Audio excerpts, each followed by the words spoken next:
ఉదయకాలం దేవుని వాగ్దానం చేస్తూ దేవుని నామాన్ని మహిమపరుస్తున్నా. ప్రియానికి దేవుని బిడ్డగా ప్రత్యేకమైన వందనాలు దేవుని బిడ్డారా, మీ అందరూ బాగున్నారా? ఉదయకాలమే వాగ్దానం చూస్తూ డైరెక్ట్గా సిద్ధపడుతున్నారా? దేవుని బిడ్డారా, ఉదయకాలమే లేచి ప్రార్థన చేస్తున్నారా? బైబిల్ చదువుతున్నారా? వాగ్దానం చూస్తూ ఉన్నారు కదా. దేవుడే ఇక మీతో మాట్లాడబోతున్నాడు.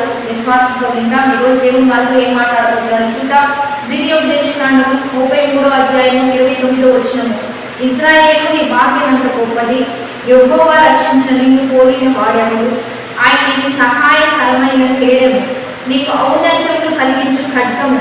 నీ శత్రువులు నీకు లోబడినట్టుగా వారి వేషము వేయుదురు, నీకు వారి ఉన్నత స్థలములో తొక్కుదురు.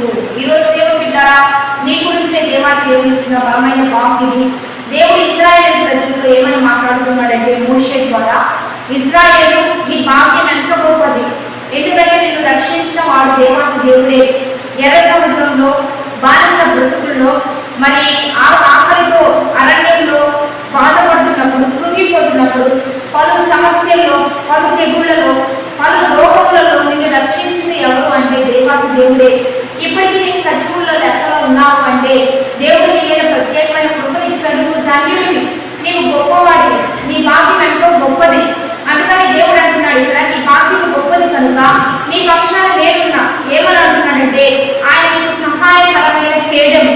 నీకు సహాయం లేదా, నీకు ఆదరణ లేదా, భయము వేదన ఆందోళనతో ఉన్నావా? దేవుడే నీకు సహాయకుడు. ఆయన నీకు కేడముగా డాలుగా ఉంటూ ఉన్నాడు. అందుకనే దావీదు అంటున్నాడు కదా, ఆయనే నా సహాయకుడని. గాఢాంధకార లోయలో సంచరించిన ఏ అపాయాలకు నేను భయపడను. ఆయన నాకు కేడముగా డాలుగా నా పక్షం నుండి నీకు ముందుగా ఆయన నడుస్తూ యుద్ధంలో విజయాన్ని సాధించే విధంగా దేవుడే నీకు సహాయం చేస్తాడంట. నీకు ఔన్నత్యం కలిగించు ఖడ్గం అంట. అంటే నీకు ఘనత ఇస్తాడు, నీకు జ్ఞానం ఇస్తాడు, నీకు ఆ బలం ఇస్తాడు, ఆ జ్ఞానాన్ని ఇస్తాడు.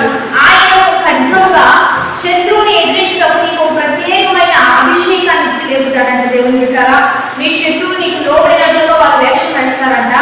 అయినా వారిని ఉన్నత స్థలంలో తొక్కి వేసే అంత గొప్ప దేవుడు నీకు ఇస్తాడంట. కాబట్టి నేను శీఘ్రంగా అపవాదిని అనుకోకండి. ఏ రీతిలో వాడు మీ మీద విజృంభిస్తున్నాడు, మిమ్మల్ని ఆర్థికంగా, ఆరోగ్యంగా, సేవాపరంగా, కుటుంబ పరంగా, లేకపోతే వృత్తి వ్యాపార పరంగా, లేకపోతే చదువు పరంగా, మీరు ఏ విషయాలు ఏ ఫీల్డ్లో మీరు ఉంటున్నారో అక్కడ మీరు నలిగిపోతున్నారా? అయితే అపవాదిని శీఘ్రంగా అనుకోకండి. మీరు ప్రత్యేకించబడిన వారు, మీకు దేవుడు తోడున్నాడు, మీకు దేవుడే కేడముగా ఉన్నాడు, ఖడ్గంగా ఉన్నాడు, మీకు జ్ఞానం ఇవ్వబోతున్నాడు, మీకు మంచి పేరు ఇవ్వబోతున్నాడు. కాబట్టి శత్రువులను ఉన్నతమైన స్థలంలో అందరూ తొక్కే విధంగా దేవుడు మీకు సహాయం చేయబోతున్నాడు. కనుక దేవుడిని ధరించుకొని బలాన్ని పెంచుకొని అపవాదిని ఎదిరించడానికి మీరు సిద్ధపడండి. ప్రతి విషయంలో దేవుడు మీకు సహాయం చేయబోతున్నాడు. మీరు సాధారణమైన వ్యక్తులు కాదు, మీరు దేవుడి చేత రక్షించబడిన వారు, మీరు దేవుడి చేత ఎంపిక చేయబడిన వారు, మీరు దేవుడి చేత ఏర్పాటు చేయబడిన వారు. మీరు ఎప్పుడు బలహీనలు కాదు, కృంగిపోవద్దు. అపవాది యొక్క ఒడిదుడుకులు, మాటలు, క్రియలను బట్టి నలిగిపోకుండా ప్రతి విషయంలో వాక్యమైన ఖడ్గాన్ని పట్టుకొని, విశ్వాసమైన డాలను పట్టుకొని ప్రతి విషయంలో అపవాదిని ఎదిరించడానికి సిద్ధపడండి.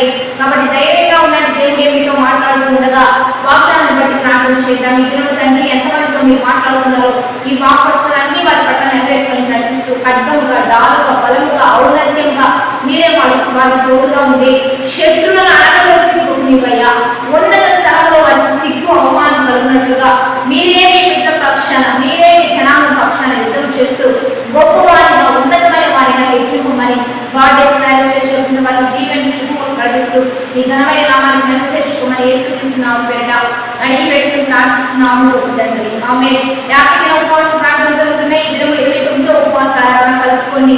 మనందరం పాస్టర్ చేసినటువంటి యూట్యూబ్ ఛానల్ ద్వారా దేవునామాన్ని మహిమకరంగా చేద్దాం. ఆమె